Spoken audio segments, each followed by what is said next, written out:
Hello, I'm Chuck Carringer. In this leadership nugget, I'll discuss future talent management. This video is the fifth in a series entitled 6 Essential Elements of Team and Organizational Leadership. All of the past leadership nugget videos are available on our website, chuckcarringer.com. For our purposes, let's define future talent management as identifying and developing potential future team and organizational leaders. In this video, I'd like to discuss 3 broad areas related to future talent management. First, the case for investing organizational time and dollars in developing potential future leaders.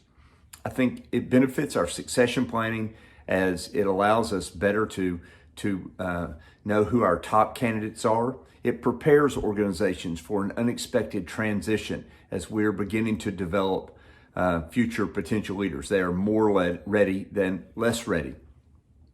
It prepares future leaders for success.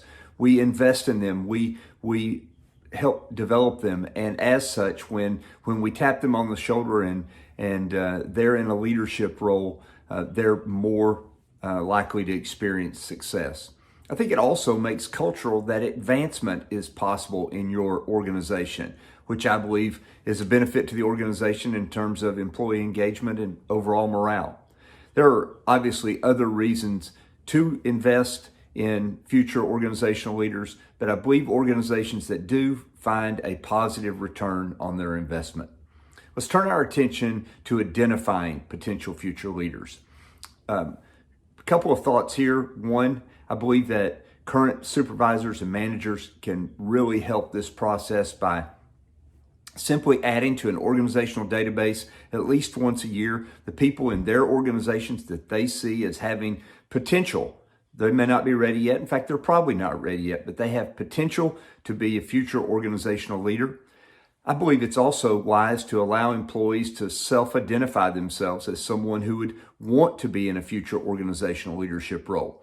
As we develop our program for developing future leaders, it's possible to make the program rigorous enough that someone who's not really committed to growing in their leadership will opt out of that. And so I don't think it's in any way a detriment to let employees say, hey, I'm interested, consider me for future organizational leadership roles.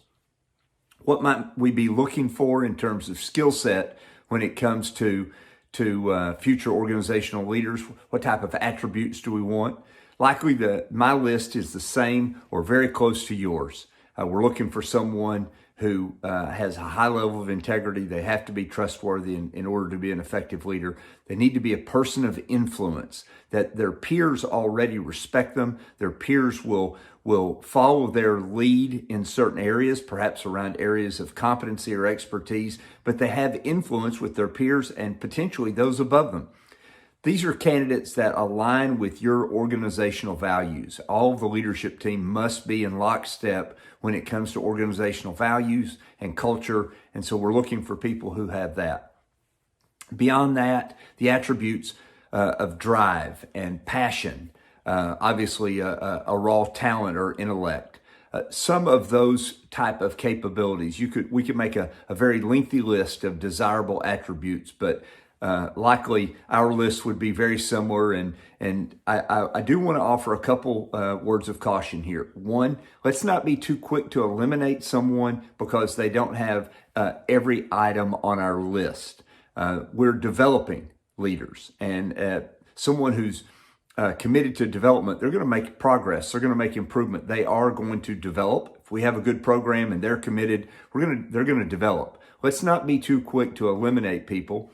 And then just a reminder to all current organizational leaders, there are many styles of effective leadership. There are best practices of leadership that every leader should utilize. But there are many different styles, and we need to be very careful about believing that our style is the only style. So let's be slow to eliminate people from consideration for future roles. Finally, the third component of this video is how are we going to go about developing these future potential organizational leaders. And I'd like to make just a few suggestions. Provide opportunities. Provide opportunities. I think opportunities are often an overlooked component.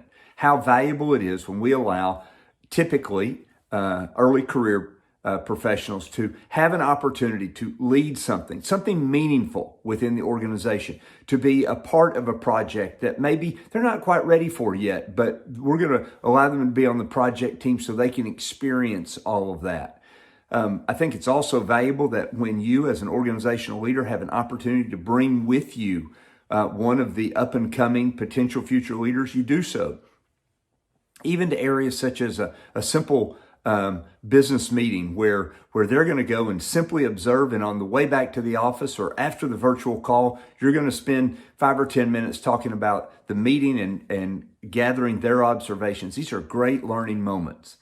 I would urge that all of your current organizational leaders who are effective mentors be mentoring at least one person annually, and set up that mentoring program where it's very meaningful for both parties. But I think that's a great investment of our current leaders, is to allow them to mentor other leaders.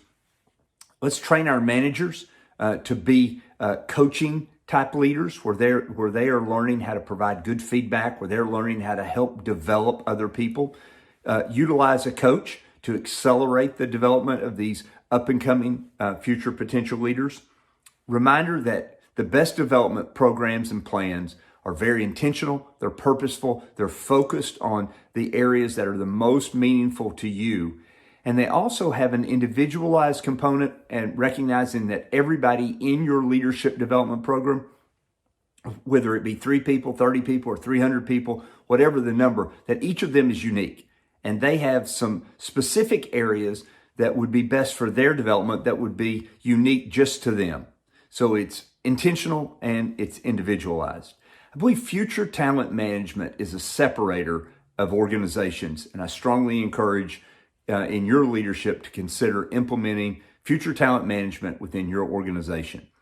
In the next Leadership Nugget video, we'll discuss culture, how to create and maintain a healthy workplace culture. Thanks for watching.